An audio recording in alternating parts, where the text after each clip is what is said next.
Bien, bendiciones para cada uno de ustedes.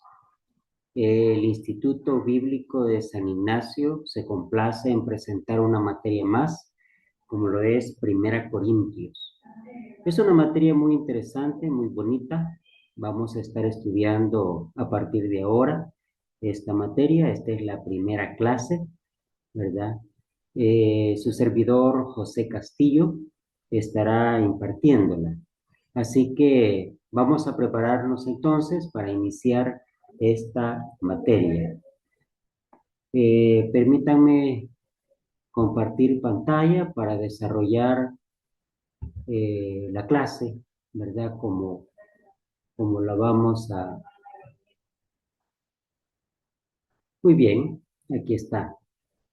Clase número 1, primera epístola del apóstol Pablo a los Corintios. Esta carta es muy interesante, hermanos, y a la vez muy bonita porque tiene mucha enseñanza para nosotros. Así que usted y yo creo que podemos aprender mucho acerca del estudio de esta materia, estudiando esta epístola. Probablemente no profundicemos como usted quisiera o esperaría, pero porque vamos a hacer un análisis un tanto panorámico, ¿verdad? Son 16 capítulos para desarrollar en 10 clases. Es prácticamente un poco tiempo, pero aún así trataremos de aprovechar nuestro tiempo y compartir esta enseñanza con cada uno de ustedes. Así que vamos entonces a iniciar con el favor de Dios. Espero que cada uno de ustedes esté con toda la disposición de aprender y de conocer más la voluntad de Dios a través de esta epístola, como lo estoy yo. Le recomiendo, tome nota, busque un cuadernito, algunas, mucha del material yo lo comparto a través de presentación. Pueda que haya algunas ideas que usted eh, que no estén en la presentación, usted puede ir tomando nota y también si es necesario, yo puedo compartir algunos detalles, alguna enseñanza en lo sucesivo. Así que vamos entonces a iniciar esta materia. Gracias por el seguimiento y preparémonos juntos para disfrutar esta aventura por la primera carta a los Corintios. De seguro que en el desarrollo haremos referencia a la segunda carta también para ir eh, desarrollando algunos aspectos que tienen que ver con el panorama, pero prácticamente nos vamos a centrar en la primera epístola. Si usted capta la idea y tiene el panorama completo de la primera, la segunda va a ser un poco más fácil comprenderlo. Así que, sin más pérdida de tiempo, vamos a ver entonces si comenzamos. Muy bien. Eh, Permítanme.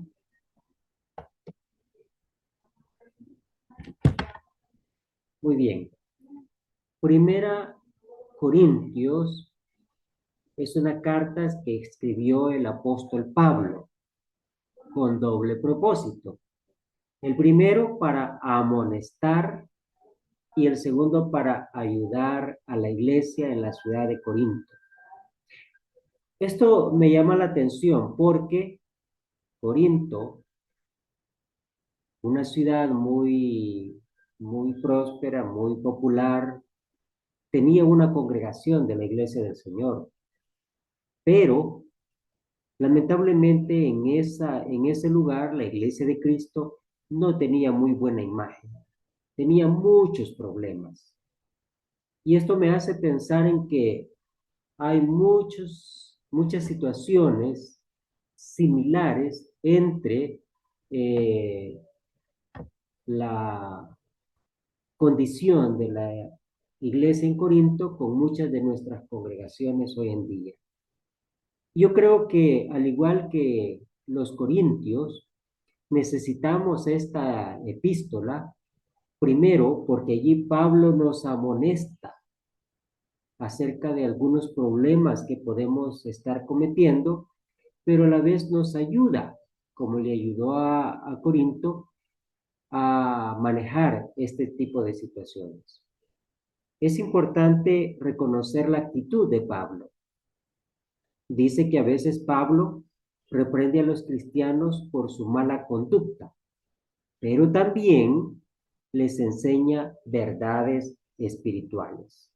Eso es bueno reconocerlo, porque Pablo no solamente regañaba, era muy fuerte, era muy enojado, sino que también los instruía, los orientaba, todo para ayudarles en su desarrollo de la vida cristiana.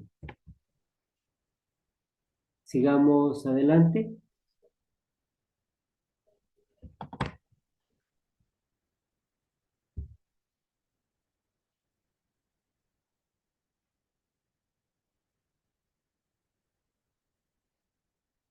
Permítanme que parece que no quiere avanzar.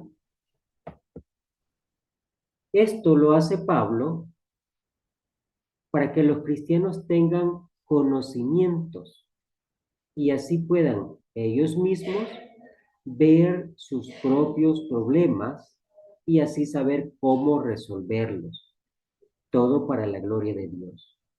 Hermanos, Dios le dio a los corintios el privilegio y la oportunidad de tener una epístola como esta para que ellos conocieran mejor su compromiso, su responsabilidad, sus bendiciones delante de Dios y que eso les iba a ayudar para mejorar su vida espiritual.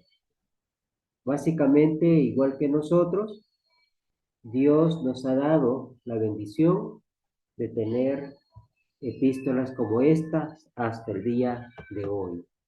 Pablo trata las cosas con firmeza, pero a la vez con ternura.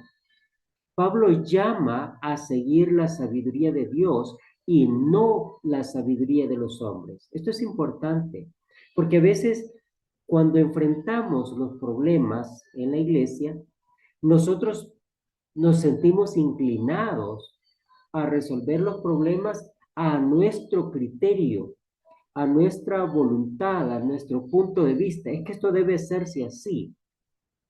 Sin embargo, el apóstol Pablo, él no dependió de su propia sabiduría, sino la sabiduría divina.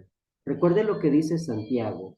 La sabiduría humana es animal, terrenal y diabólica, pero la sabiduría divina, la de Dios, esa es muy diferente. Y esa es la sabiduría que usted y yo necesitamos para enfrentar nuestros propios problemas y ayudar a otros a enfrentar y superar los de ellos. Además dice que Dios mostró su sabiduría enviando a Cristo para morir en la cruz por los pecadores. Esa es una bendición que tenemos. Pablo lo recalca y los corintios debían estar muy conscientes de ello. Podría decirse, esta es nada más una sugerencia, no estoy diciendo que ese es así definitivamente, que el tema de la primera epístola a los Corintios podría ser soluciones a problemas en la iglesia. ¿Por qué se sugiere este tema?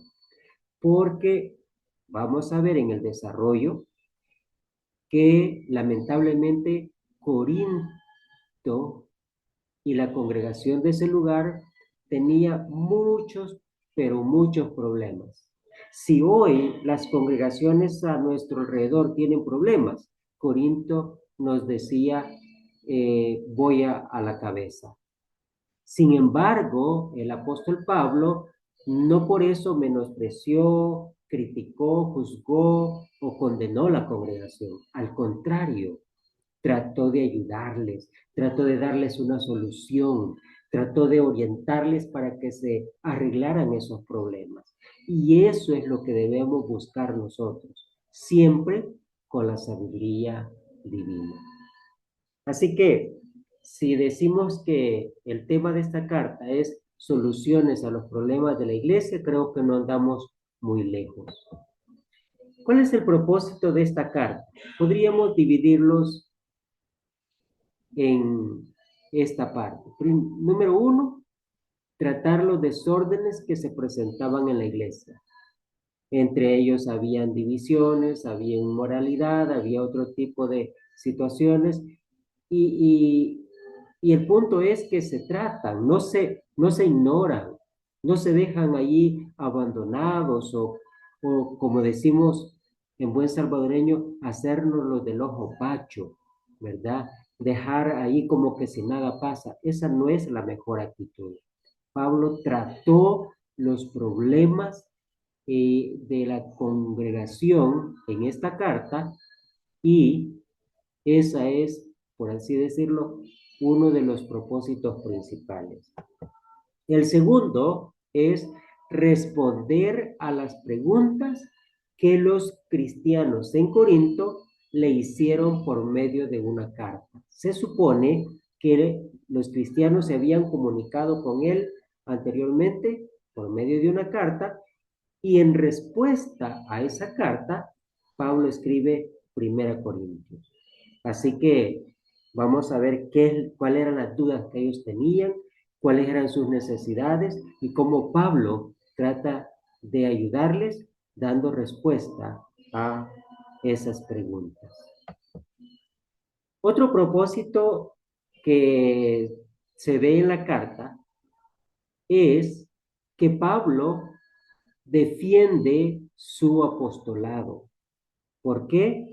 Porque algunos en la iglesia en Corinto lo rechazaban, decían que no era apóstol, que no era legalmente apóstol de Cristo, que no tenía autoridad. ¿Quién era Pablo para imponer o para arreglar problemas entre ellos y llamar atenciones y todo eso?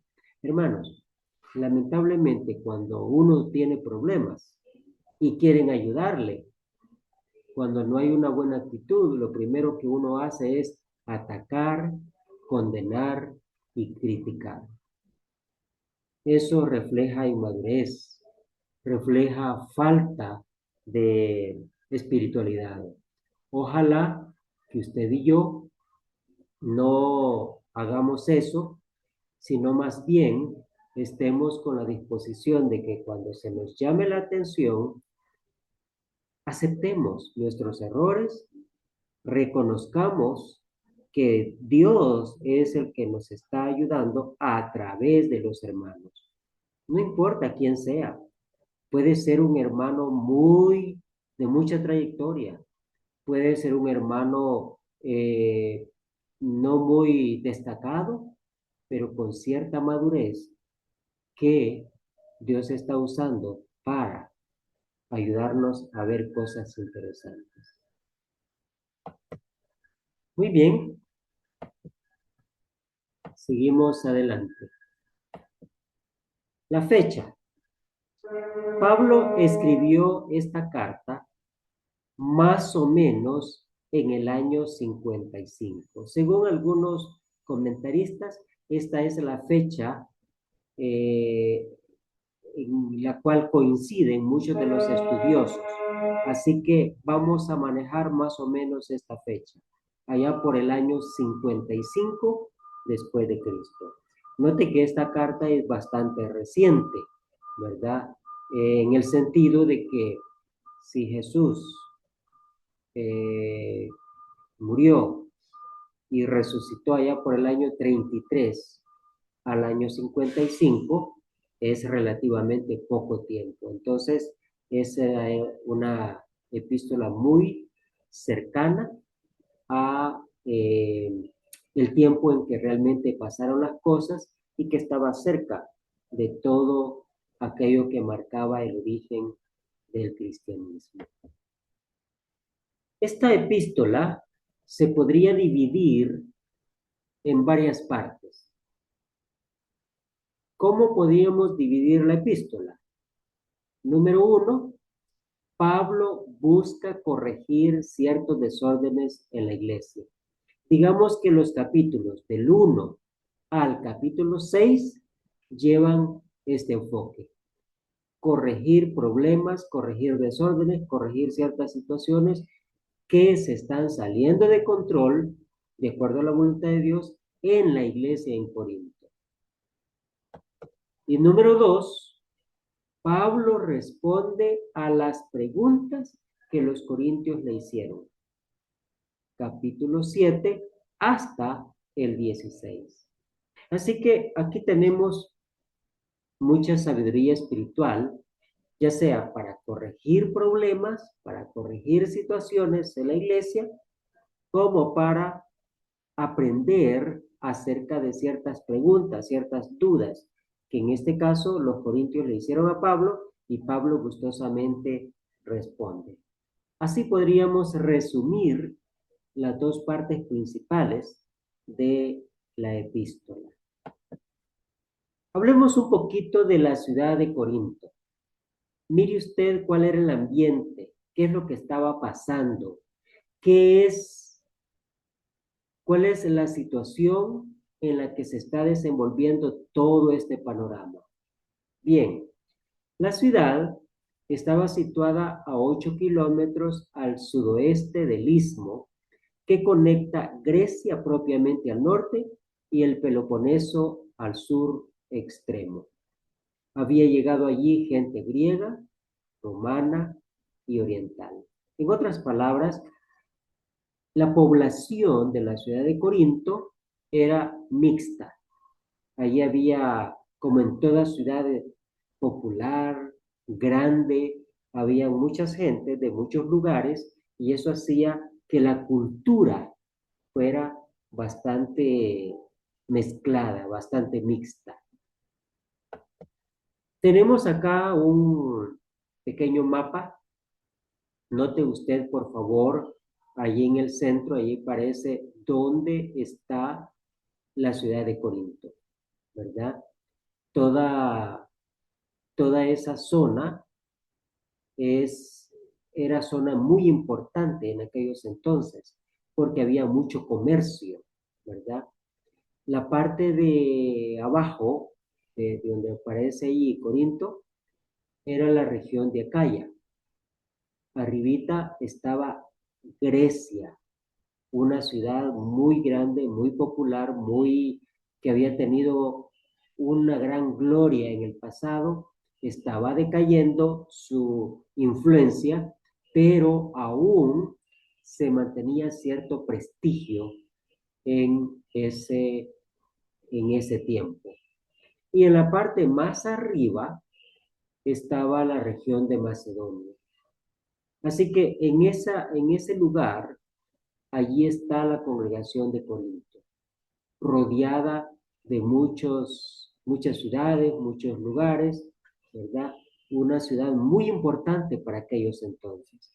Roma le llamaba tanto la atención que había convertido esa ciudad en una colonia romana. Seguimos. La concentración de comercio atrajo a gente de riqueza. Lamentablemente, con ello, los vicios e inmoralidades también iban con esa gente. Allí se encontraba el templo de la diosa Afrodita, con 1000 sacerdotisas. ¿Y qué era eso? Básicamente era un templo dedicado al amor. Y esas sacerdotisas que formaban parte de ese templo prácticamente eran prostitutas, eran mujeres públicas. Era la depravación de carácter sexual, era parte, según ellos, de la adoración a la diosa y eso atraía a mucha gente de muchos lugares. Corinto entonces era conocida por su relajamiento moral. Era un tanto difícil vivir la vida cristiana en un ambiente de tal magnitud. Se había acuñado el término corintianizar, que significaba hacer como los corintios. El término corinta se usaba para decir mujer inmoral o mujer pública. Y el término Corinto, o sea, de Corinto, significaba borracho o depravado. Imagínense hasta los extremos que había llegado por la forma de ser y por las características que tenía este lugar. No era nada fácil, hermanos. Es como que si hoy en día se dijera Las Vegas o Río de Janeiro o lugares así donde hay mucha depravación, hay mucho libertinaje y todo eso. Un ambiente, desde el punto de vista cristiano, muy difícil para asimilar y mantener la identidad en medio de toda esa situación. No fue fácil entonces para Pablo predicar en Corinto, pero el Señor lo consoló.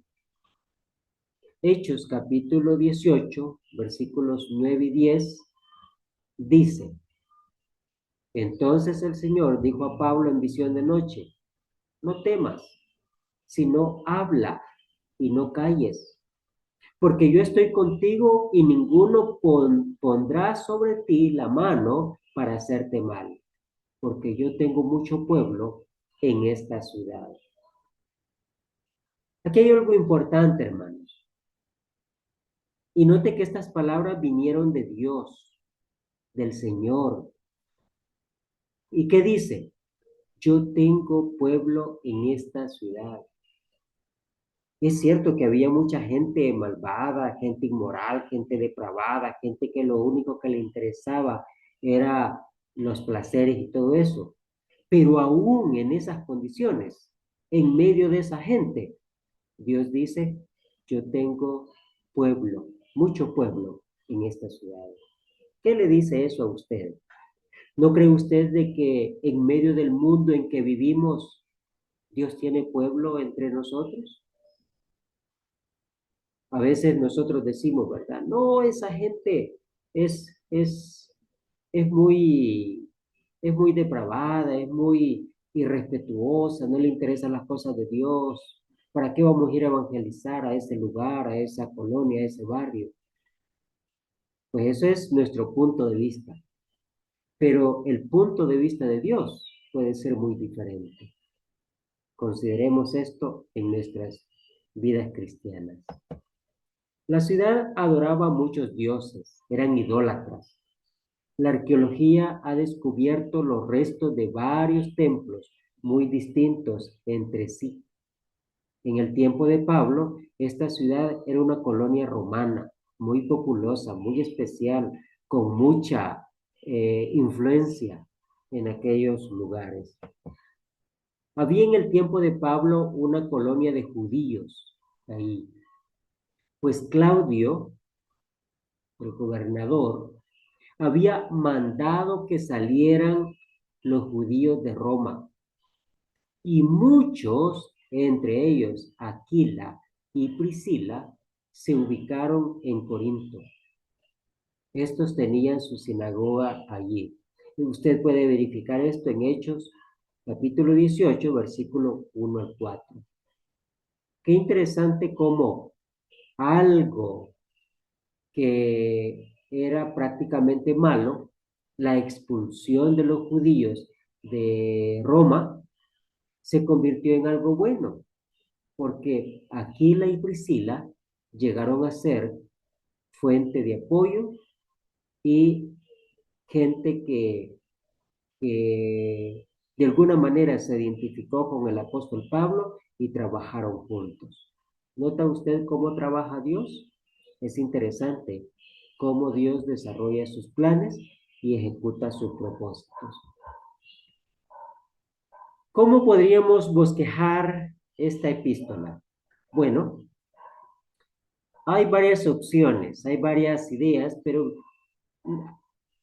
me he concentrado o me ha llamado la atención una manera práctica y sencilla. Hay un señor muy erudito, muy estudioso, que se llama Gordon Fee.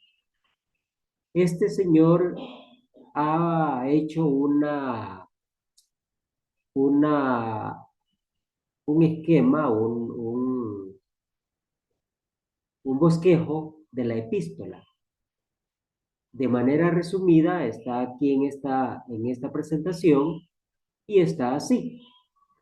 La introducción, capítulo 1, versículos del 1 al 9. Luego, la respuesta a los informes que Pablo quiere dar a conocer. Capítulo 1, versículo 10, hasta el capítulo 6, versículo 20, hasta el final del capítulo. Y el tercer punto es en respuesta a la carta de los Corintios, capítulo 7, 1 al 16, 12, es decir, hasta el final del libro. Hay un par de ideas allí que se manejan. Por ejemplo, el saludo, la acción de gracias, como parte de la introducción, versículos del 1 al 9. La respuesta a los informes que Pablo presenta, a la información que da, por ejemplo, presenta su punto de vista con relación a la división, ¿verdad? A la inmoralidad, al litigio, en fin, una serie de situaciones. Y por último, en la última parte, él presenta la respuesta a las preguntas de manera contundente, concluyentes, y presenta sus conclusiones. Así se desarrolla la carta de manera panorámica.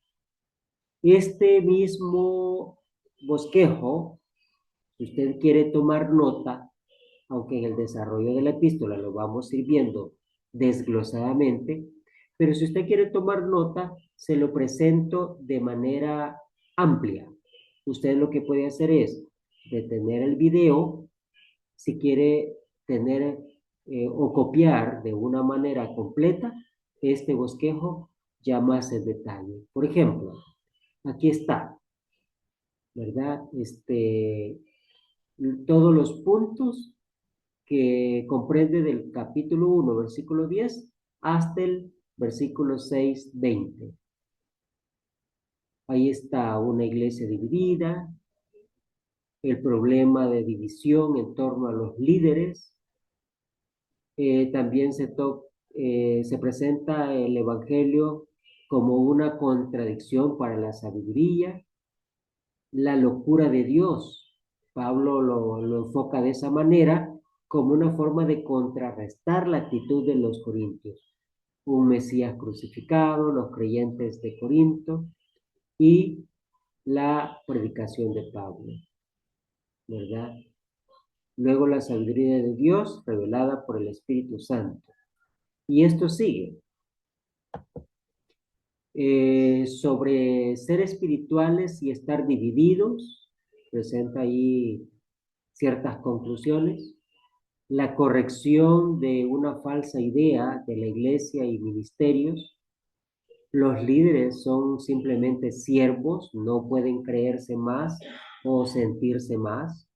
La iglesia debe de edificarse con cuidado. Advertencia a aquellos que destruyen la iglesia, el templo de Dios. Y concluye este asunto en el capítulo 3, 18 al 23. Luego los Corintios y su apóstol, sobre ser siervo y ser juzgado, las señales del verdadero apostolado, todos estos puntos lo va desarrollando poco a poco. También presenta el problema de la inmoralidad, el litigio, el caso del hombre incestuoso, el juicio de Pablo en ese caso. Presenta algunos argumentos, ¿verdad? En donde se menciona la Pascua. Hay una corrección de un malentendido. Hay un caso de litigio, es decir, de pleitos que se dan entre hermanos, que hasta van a los tribunales, imagínese usted. La vergüenza de la iglesia, vergüenza del demandante y advertencia contra el malhechor. Incluso se habla también sobre ir a las prostitutas. Acuérdese, por favor, que el ambiente de la ciudad de Corinto, donde estaba la iglesia, hacía necesario tocar todos estos puntos. Luego viene la tercera parte, cuando Pablo comienza a responder a las preguntas que le hicieron. Hay muchas preguntas y Pablo poco a poco va a ir respondiendo a ellas, ¿verdad? Por ejemplo, habla acerca del matrimonio. eh, Ese tema lo desarrolla casi en todo el capítulo 7, ¿verdad? Y ahí están las diferentes ideas que se van desarrollando acerca del matrimonio y todos los temas relacionados con esto. Ah, Luego, en el capítulo 8, habla de la comida sacrificada a los ídolos. ¿Por qué este tema? Porque incluso el hecho de que había muchos dioses, muchas religiones dentro del ambiente de Corinto, eso surgía ciertas dudas, ciertas preguntas para los hermanos, y aquí Pablo responde a ellos, ¿verdad? Habla acerca del amor, ¿verdad? En contraposición al conocimiento. También en el capítulo 9, Pablo presenta una defensa como apóstol. Ahí presenta varios detalles que vamos a ver cuando lleguemos a ese punto. Luego, eh, en el capítulo 10 presenta ciertas conclusiones, presenta al pueblo de Israel como ejemplo en muchas áreas, lo vamos a ver. Hay ciertas advertencias y hay ciertos eh, ejemplos o lineamientos o sugerencias para que ellos puedan ir adoptando una actitud apropiada como cristianos. Habla también acerca de los alimentos. En el capítulo 11 habla acerca de las mujeres y los hombres en adoración. Un tema muy polémico, que crea mucha confusión, ¿verdad? Vamos a ver algunos detalles acerca de esa situación. En el capítulo 11, versículo 17, comienza a hablar acerca de la cena del Señor. Los cristianos en Corinto tenían dudas acerca de esto. Pablo, con la ayuda de Dios y el poder del Espíritu Santo, da ciertas enseñanzas que fueron muy importantes para los corintios y que también, por extensión, lo son para nosotros ahora. Primero Dios, desarrollemos este tema, tal vez no a profundidad, pero algo vamos a aprender de aquí con la ayuda de Dios a fin de comprender mejor ciertas cositas. Y así llegamos al capítulo 12, donde se habla acerca de los dones, otro tema muy controversial, ¿verdad? Capítulo 13 habla acerca del amor como el camino más excelente. ese tema muy bonito, ¿verdad? Muchos han usado ese capítulo, el contenido, para enseñar acerca del amor y en lo cual es muy, muy apegado, muy real, muy verdadero.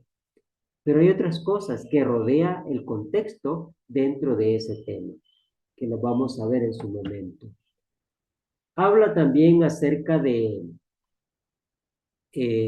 capítulo 14, los dones. Mire, allí había mucha confusión, había muchos problemas.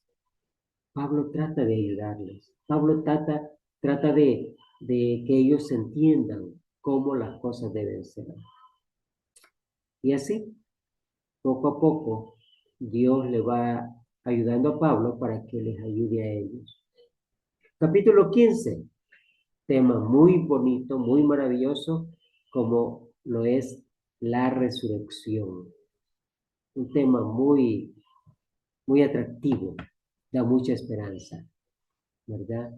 Casi todo el capítulo 15 se desarrolla en esa perspectiva. Capítulo 16 habla un poco acerca de la ofrenda, ¿verdad? Del versículo 5 en adelante, Pablo menciona algunos planes que tiene de viajar, ¿verdad?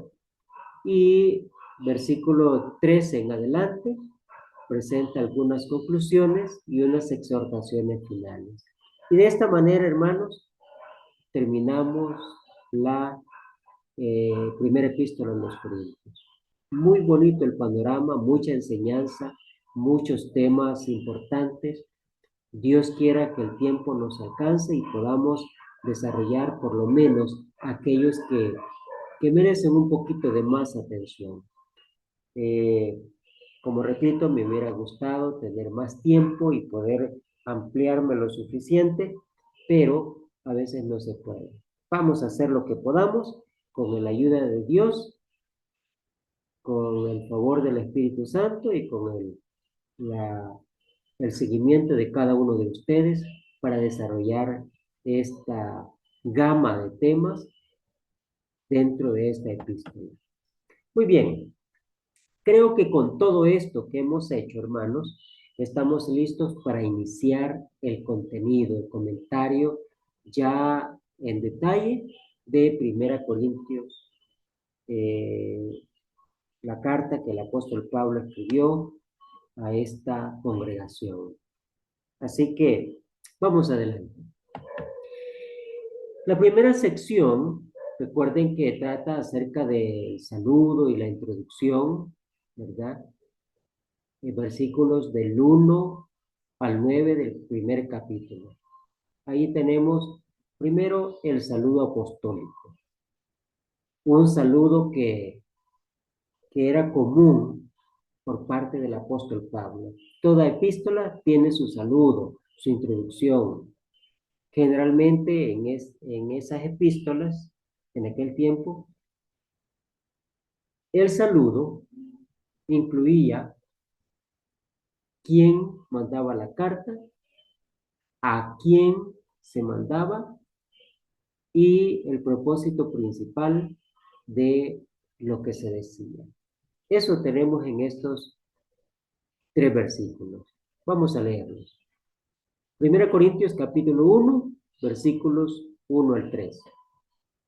Pablo, llamado a ser apóstol de Jesucristo por la voluntad de Dios, y el hermano Sóstenes, a la iglesia de Dios que está en Corinto, a los santificados en Cristo Jesús, llamados a ser santos con todos los que en cualquier lugar invocan el nombre de nuestro Señor Jesucristo, Señor de ellos y nuestro. Gracia y paz a vosotros, de Dios nuestro Padre y del Señor Jesucristo. Pablo se identifica desde el primer versículo y él fue el que primeramente predicó el Evangelio en Corinto. Hechos capítulo 18, versículo 1. Allí estableció la iglesia. Sin embargo, su autoridad apostólica le estaba siendo negada. Y en esta carta defiende su derecho a ser un apóstol, cosa que también encontramos en Gálatas capítulo 1, versículo 1. Pablo no se designó a sí mismo como apóstol, como hacen muchos apóstoles modernos. Él dice, Pablo, apóstol de Jesucristo. Esto hace la diferencia entre Pablo y cualquier persona que pretenda ser apóstol hoy en día, ¿verdad? Dice, ni fue escogido por la iglesia. El apostolado de Pablo no fue decisión propia, no fue de la iglesia, no fue de los demás apóstoles, no fue de ningún ser humano, sino en forma directa por Dios. Eso mismo él recalca en 2 Corintios 1:1. Solo para ver el ejemplo, vayamos a 2 Corintios, dice, Pablo, apóstol de Jesucristo, por la voluntad de Dios, y el hermano Timoteo, a la iglesia de Dios que está en Corinto con todos los santos, que está en toda Acaya. Y así, Efesios, Colosenses, Timoteo, 2 Timoteo 1:1, presenta eso. Pablo, apóstol de Jesucristo, por la voluntad de Dios. Hermanos, el apostolado de Pablo, recuerden que fue autoridad divina. Y eso era lo que a él le respaldaba. Cuando Dios decide, cuando Dios escoge, cuando Dios toma una decisión respecto a tal o cual hermano, debemos aprender a respetar eso. Si Dios nos ha escogido a nosotros y nos ha puesto en su iglesia, respetémoslo. No pretendamos hacer las cosas como nosotros queramos. Si la voluntad de Dios era lo que hacía que Pablo se dejara guiar por la decisión divina. Dijo él, Pablo, apóstol de Jesucristo, por la voluntad de Dios. Luego se menciona a Sóstenes, siempre en el versículo 1. Es indudablemente la misma persona mencionada en Hechos 18:17. Usted puede leer el versículo en su Biblia y va a ver quien, como principal de la sinagoga, fue maltratado por los griegos. Este se convirtió en seguidor de Cristo, fue perseguido en Corinto y lo más probable es que se haya ido con Pablo cuando abandonó la ciudad a causa de la persecución. Y cuando el apóstol escribió esta carta a la iglesia de Corinto, Sóstenes se unió a él, probablemente actuando como amanuense, es decir, como escribiente o secretario de Pablo. Recordemos que Pablo a veces se hacía acompañar de hermanos para que le ayudaran en el ministerio. Probablemente este Sóstenes fue de gran apoyo para él. Interesante como alguien que no tenía en sus planes formar parte del plan de Dios, aquí aparece junto con el apóstol Pablo. Versículo 2. Le sugiero abra su Biblia y vayamos viendo algunas ideas de los versículos que vamos a ir viendo. A la iglesia de Dios que está en Corinto, a los santificados en Cristo Jesús, llamados a ser santos con todos los que en cualquier lugar invocan el nombre de nuestro Señor Jesucristo, Señor de ellos y nuestro. Cuando dice a la iglesia de Dios, no se trata, hermanos, de una denominación con ese nombre, como si fuera nombre propio de la iglesia, sino más bien se refiere a los llamados de Dios que pertenecen a Él. Dice versículo 2, a la iglesia de Dios. La palabra la señala que es una, única, y que debe estar unida, ¿verdad? No dice a una iglesia o a las, sino la iglesia de Dios. Hay que notar que a pesar de múltiples problemas que la iglesia en Corinto tenía, siempre fue reconocida como ¿qué? Como la iglesia de Dios. ¿Qué diríamos nosotros de una iglesia con tantos problemas? Mire, hay situaciones difíciles en nuestras congregaciones hoy en día y a veces somos dados a criticar, a señalar y a juzgar o condenar a ciertas personas, ciertos hermanos, ciertos los que están al frente, los predicadores o incluso toda la congregación.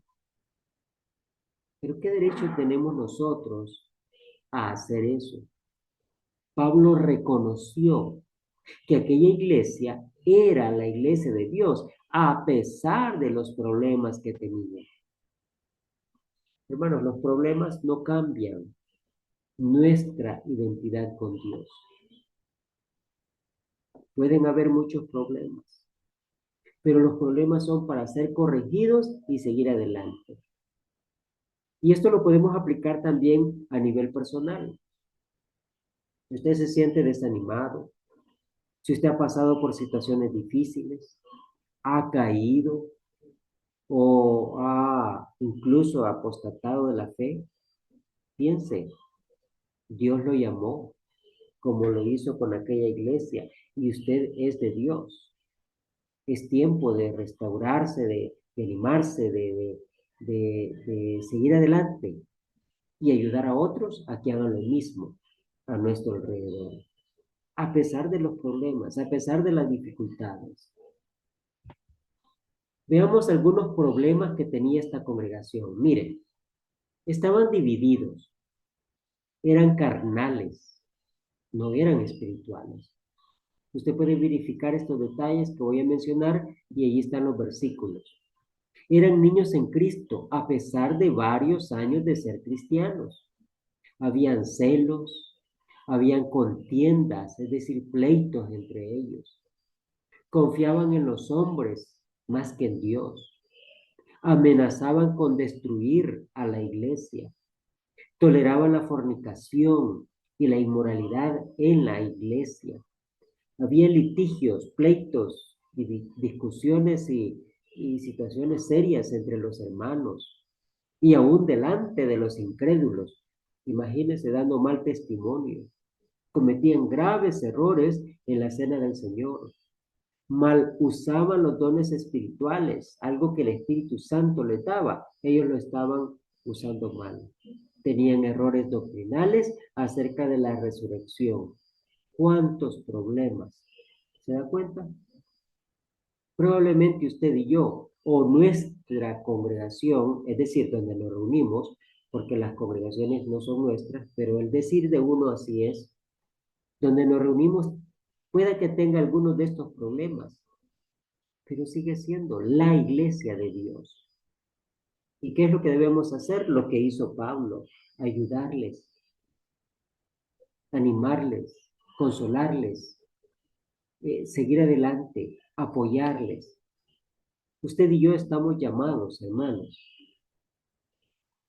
a apoyar la iglesia, a ser fieles.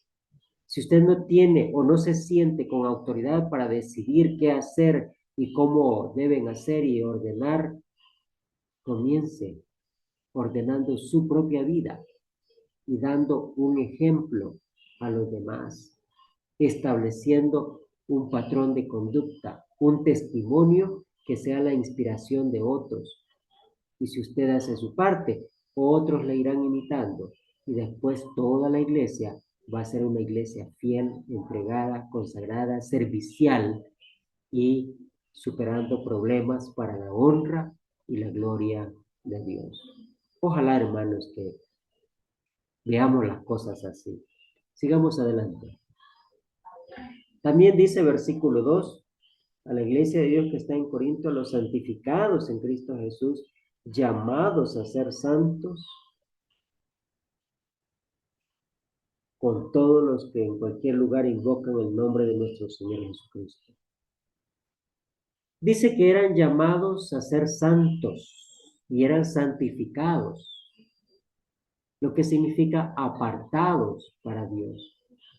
Santificación o ser santificado significa consagrado, apartado o puesto aparte para un propósito específico. Este tiempo del verbo en el griego, santificados, es el perfecto y la voz pasiva. Esto significa que su santificación fue efectuada por una fuerza externa, es decir, Dios, y no por ellos mismos. La santificación es la voluntad de Dios. Dios lo hizo. Además, es algo ya efectuado en el pasado. Dice santificados. No que se están santificando, sino que ya fueron santificados. Pero siguen en la condición de ser santificados. Es decir, fueron apartados del mundo y del pecado y ahora siguen en el servicio de Dios. Acompáñenme por favor a Romanos capítulo 6, versículos 17 y 18. ¿Qué dice? Mire lo que dice el apóstol Pablo en esta epístola.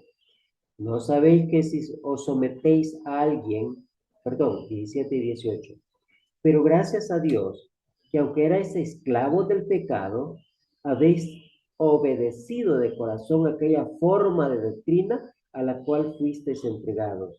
Y libertados del pecado, vinisteis a ser siervos de la justicia. A pesar de haber vivido en el pasado, en aquel ambiente caracterizado por la maldad, el error, el pecado y todo eso, Dios obró en nosotros, es decir, nos santificó. ¿Para qué? Para que nosotros nos siguiéramos santificando, viviendo vidas consagradas al servicio de Él. Qué hermosa idea el apóstol Pablo está presentando a los corintios desde su introducción. Llamados a ser santos, Dios nos llama a la santificación en Cristo por medio del Evangelio. Segunda Tesalonicenses 2:14. Los corintios tenían que recordar no solamente que Dios los había santificado, sino que también los había llamado para vivir como santos. Eso es algo que quisiera enfatizar. El hecho de ser santificados o ser llamados por Dios para ser parte de su pueblo, a muchos de nosotros nos, nos causa como una especie de acomodamiento. Ya soy santo, ya soy cristiano, ya soy salvo, ya Dios hizo su obra en mí. Sí, pero ¿eso qué significa? Cruzarnos de brazos y dejar que, que, que todo sea lo que Dios ha hecho y nada más. No, Dios ha hecho su parte para que usted y yo hagamos la nuestra, viviendo vidas consagradas para su honra y para su gloria.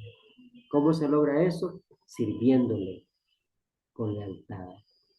Una vida apartada de las inmundicias de este mundo, una vida diferente de la carnalidad del hombre natural, una vida espiritual y limpia. Lea en su Biblia, 1 Tesalonicenses 4:7. Es obvio del resto de la carta que no estaban viviendo de acuerdo con el llamamiento que recibían. Usted y yo, hermana, fuimos llamados a ser santos también. Dios nos santificó en Cristo cuando obedecimos el Evangelio en las aguas bautismales. Pero ¿estamos viviendo de acuerdo con ese llamamiento? ¿Estamos honrando a Dios de la manera que Él espera? Son preguntas que debemos respondernos a conciencia, con toda honestidad. Versículo 3. Gracia y paz a vosotros, de Dios nuestro Padre y del Señor Jesucristo. Gracia, favor inmerecido. Pablo no desea para estos cristianos lo que merecen, sino el favor de Dios, es decir, la gracia que nadie merece, pero que todos necesitamos. Paz. Paz es el resultado de ser reconciliado con Dios por su gracia en Cristo Jesús. Logramos la paz por medio de nuestra fe obediente al Evangelio en Cristo. Romanos 5:1. Para mantener esa paz con Dios, hay que evitar la enemistad con el mundo. Santiago 4:4. Leamos ese versículo. Mire lo que dice Santiago, capítulo 4, versículo 4. Dice Santiago: oh almas adúlteras, ¿no sabéis que la amistad del mundo es enemistad contra Dios? Cualquiera, pues, que quiera ser amigo del mundo, se constituye enemigo de Dios. Para mantener esa paz con Dios, hay que evitar la amistad con el mundo. Ojalá que tengamos en mente esta idea para luchar por vivir en paz conmigo mismo, en paz con mis hermanos y en paz con toda la gente que me rodea. Jesucristo dijo: mi paz os dejo, mi paz os doy. Hagamos real esa promesa en nuestra vida, viviendo en paz espiritual. La paz con nuestros hermanos en Cristo es otro resultado de la gracia de Dios en nuestras vidas. En su Biblia puede leer Efesios 4:3. ¿De dónde viene todo esto? De Dios nuestro Padre y del Señor Jesucristo. Él es la fuente, hermanos, de estas bendiciones y condiciones tan necesarias para todo cristiano y en forma especial para los cristianos carnales de Corinto. Y así llegamos a la sección 2. Siempre dentro de la primera división, acción de gracias, tenemos versículos 4 al 9. Rápidamente vamos a leerlo. Gracias doy a mi Dios siempre por vosotros, por la gracia de Dios que os fue dada en Cristo Jesús. Porque en todas las cosas fuisteis enriquecidos en Él, en toda palabra y en toda ciencia. Así como el testimonio acerca de Cristo ha sido confirmado en vosotros, de tal manera que nada os falta en ningún don, esperando la manifestación de nuestro Señor Jesucristo, la cual también os confirmará hasta el fin, para que seáis irreprensibles en el día de nuestro Señor Jesucristo. Fiel es Dios, por el cual fuisteis llamados a la comunión con su Hijo Jesucristo nuestro Señor. La gratitud de Pablo. Pablo era un hombre de gratitud. Continuamente acostumbraba a dar gracias a Dios. Lea en su Biblia Efesios 5:20 como un ejemplo. Específicamente da gracias por la gracia que Dios dio a los cristianos en Corinto, la cual explica en el versículo 5. Reconoce la necesidad que todos tenemos de la gracia de Dios, no solamente para recibir el perdón de nuestros pecados, sino también para andar conforme al Espíritu. A pesar de los muchos pecados que tendría que reprender a los corintios, pudo ver que había recibido la bendición de Dios y pudo dar gracias por ello. Esa actitud nos revela mucho acerca del carácter de Pablo. Estar agradecido con Dios por su obra en las vidas de los hermanos en los cuales uno puede ver tantos errores, es evidencia segura de comprender sus propias debilidades y la inmensidad de la misericordia de Dios en la vida de uno. Hermanos, esto es importante. Pablo se alegraba por la bendición de los hermanos. A veces nosotros, en lugar de alegrarnos por la bendición, porque Dios bendice a mi hermano, a mi hermana, porque Dios le protege, porque Dios le cuida, porque Dios lo prospera a manos llenas, en lugar de alegrarme, en lugar de agradecer a Dios por ello, ¿sabe qué sucede a veces? Lo envidio. Me siento mal. ¿Por qué Dios a él sí y a mí no? ¿Por qué Dios bendice más a ella que a mí? Pablo no actuaba así. Luego, las necesidades de los hermanos. Pablo estaba dispuesto a ayudar, a apoyar, a servirles, aún en medio de las bendiciones de Dios. Mire qué interesante lo que estamos viendo acá. Esta actitud de Pablo debería causar que los corintios sintieran vergüenza porque sus vidas no manifestaban su gratitud a Dios por la gracia que les había dado, ni por la gracia que otros hermanos suyos habían recibido allí mismo en Corinto. Es lamentable que hay hermanos así, no valoran, no reconocen ni agradecen la bendición de Dios, la gracia de Dios en sus vidas. Una manifestación específica de la gracia de Dios que les fue dada en Cristo fue el ser enriquecidos en toda palabra y en toda ciencia. Versículo 5. No se trata del don de hablar en lenguas, cuando dice aquí enriquecidos en toda palabra. No. La palabra, en versículo 1, versículo 5, es el resultado de ser enriquecido en su corazón por la gracia de Dios. Usted puede leer Colosenses 4:6. Las palabras que salían de sus bocas, el fruto de la mente, fueron enriquecidas por la gracia de Dios que recibieron en Cristo. Esto es, hermanos, el resultado de la mente renovada que caracteriza al cristiano. ¿Cómo debemos hablar nosotros? ¿Cuál deben ser la característica de las palabras que salen de nuestra boca? Eso va a reflejar nuestro carácter, nuestra conducta y nuestra gratitud a Dios al reconocer su gracia. Hay unos versículos que le animo a leer en su Biblia detenidamente.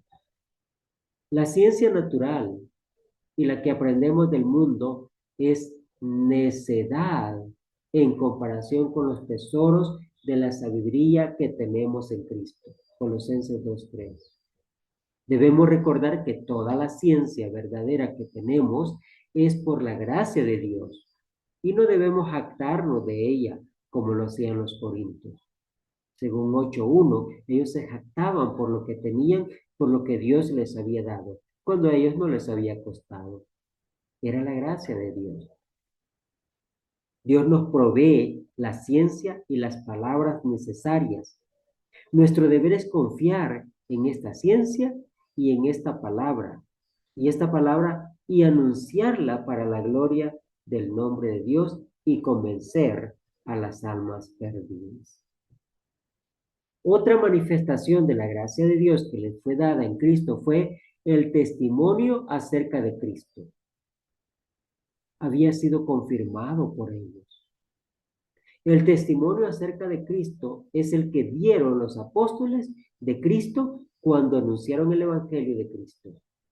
No se trata de la práctica moderna de dar testimonio personal.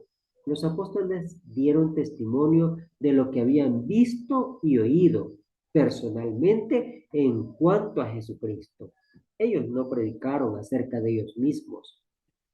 ¿Cuál era el tema o el personaje que ocupaba sus predicaciones y su testimonio? Cristo Jesús. Así también nosotros, más que hablar de nosotros, más que hablar de lo importante, de lo bueno, de lo interesante que somos, que sea Cristo exaltado en nuestras vidas y nosotros detrás, porque Cristo es el que refleja lo que somos a través de su gracia. Versículos 6 y 7. Dieron testimonio de su resurrección. Dieron testimonio de su resurrección porque lo habían visto resucitado. Su testimonio no fue como los modernos que hablan de la manera en que Dios les ha cambiado. Su tema era Cristo crucificado y resucitado. Eso era el Evangelio. Cuando Jesús habla o les ordena, vayan y prediquen el Evangelio, usted y yo sabemos que el Evangelio no es ir a hablar de nosotros, sino ir a hablar acerca de Jesucristo y su obra para redimir a la humanidad. Ese es el mensaje que debe ocuparnos a usted y a mí. Esto no significa que no puede hablar usted de lo que Dios ha hecho en su vida, pero el mensaje principal es Cristo. El personaje, el protagonista en todo eso es Cristo Jesús. No usted, ni yo, ni nadie más. Este testimonio fue confirmado por medio de las señales milagrosas, los dones espirituales, y por tanto sabemos que es confiable. Ahí hay un par de versículos que le animo a leerlos. Les recuerda que las señales que vieron y los dones que recibieron, todo esto fue puramente por la gracia de Dios. No deberían jactarse en ello. También el testimonio es acerca de Cristo, no acerca de los dones. No que yo puedo hacer esto, no que yo soy bueno para esto, no que... no, el testimonio es Cristo Jesús, su obra, su mensaje, sus enseñanzas, su sacrificio, su muerte, su resurrección, no acerca de los dones. Estos sirvieron únicamente para confirmar el testimonio acerca de Cristo y su enseñanza. El testimonio acerca de Cristo ya había sido confirmado en ellos. La confirmación de la palabra por medio de los dones, o sea, señales, ya se llevó a cabo en aquel tiempo. Hoy en día no existe necesidad de confirmar tal mensaje, tal palabra, porque ya está confirmada.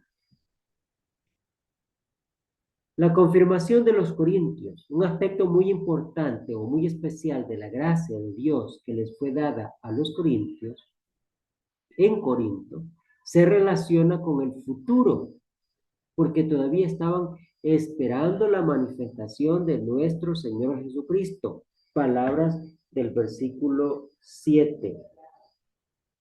Después de recordarles de la fuente de todas sus bendiciones, que es la gracia de Dios en Cristo, el apóstol Pablo trae a la memoria la esperanza futura del cristiano. ¿Cuál es esa esperanza? La manifestación de Cristo. Todavía nos falta algo, pero no es algo que este mundo nos ofrece, es la venida de nuestro Señor Jesucristo. Para estar preparados para la venida de Cristo, es necesario de otra manifestación de la gracia de Dios, la confirmación. Así que surge la promesa, el cual también os confirmará hasta el fin, versículo 8. Dios no solo empieza a ayudarnos, hermanos, Dios termina la tarea si nosotros se lo permitimos. Veamos lo que dice Filipenses 1:6. Mire lo que dice Filipenses 1:6. Estando persuadido de esto, que el que comenzó en vosotros la buena obra, la perfeccionará hasta el día de Jesucristo. Recibimos la gracia de Dios para salvación del pasado. Esta gracia nos ha enriquecido en Cristo por medio del mensaje de verdad que Dios confirmó por medio de los milagros del primer siglo. Y así tenemos la esperanza de que Cristo volverá y la seguridad de que Cristo nos confirmará hasta el fin, para que seamos aceptables en el día del juicio final. Esto no significa que no podamos perder el galardón. Enfoca la obra de Dios en vez de la nuestra. Esta es la única base segura de confianza. El punto es que Dios no nos abandona. Sigue obrando para llevarnos a la salvación eterna en el día final. Pero esto depende también de usted y de mí, de nosotros. Somos guardados por el poder de Dios, dice el texto, pero mediante nuestra fe. Si me pierdo, no es culpa de Dios, es culpa mía, por no perseverar, por no ser fiel, por no guardar mi fe. Así que hermanos, ahí está la exhortación. Confirmar en griego es hacer firme o estable. También significa fortalecer. El propósito de esta obra de Dios en confirmarnos es para que seamos irreprensibles en el día de nuestro Señor Jesucristo. Irreprensibles significa que nadie les puede acusar de nada. No es por no tener ninguna culpa, sino porque la sangre de Cristo nos limpia de todo pecado cuando permanecemos fieles a su palabra. El autor de nuestra confirmación es Dios. Es el mismo Dios que nos llamó. Su propósito es que tengamos comunión con su Hijo. Su deseo es que nosotros podamos compartir la gloria de su Hijo. Qué maravillosas ideas, ¿no le parece? Creo que esta epístola tiene mucho para inspirarnos, para animarnos y para corregir nuestra vida, según vamos a ver más adelante. Dios es fiel, no solamente llama, termina su labor. Romanos 8, 29 y 30. El llamamiento de Dios es por medio del Evangelio. En 1 Corintios 1, 6 al 9, se nos asegura que Dios no nos abandona. Él no espera que seamos perfectos, sino que reconozcamos nuestra debilidad y que buscamos la fuerza en Él. Filipenses 4:13. Estoy seguro que usted conoce ese versículo. Y si no, búsquelo en su Biblia y léalo. Quizás nos desanimemos, quizás seamos impacientes con nuestras flaquezas, pero ¿sabe qué? Si permanecemos en Él, tendremos el éxito que tanto deseamos en nuestra vida cristiana.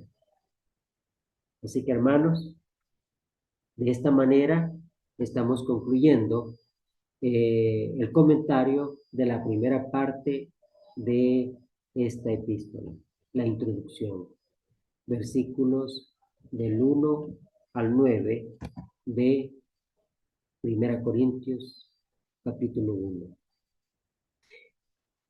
De esta manera finalizamos, de esta manera terminamos, ¿verdad? Y luego vamos a, cuando comparta en el grupo la clase con este material, usted lo puede ver, usted lo puede copiar, usted lo puede analizar, lo puede repasar. Allí, juntamente con este material, va a tener un pequeño cuestionario de unas preguntitas que ese pequeño examencito va a ser parte de la clase. Cada clase va a tener un pequeño cuestionario el cual va a ser nota acumulativa. Usted estudia la lección, contesta su cuestionario y luego me lo hace llegar en el grupo de WhatsApp. Allí se le va a dar la información a dónde tiene que mandarlo para que sea revisado y calificado. De esta manera, entonces, terminamos esta primera lección de Primera Corintios. Espero en Dios haya sido de edificación para usted y que esta introducción nos anime, nos emocione, nos estimule a seguir adelante estudiando esta maravillosa carta. Un placer, hermanos, estar con ustedes. Gracias por su atención. Espero que esta enseñanza, este esfuerzo sea de beneficio para todos. Gracias nuevamente. Dios les bendiga y adelante con este esfuerzo.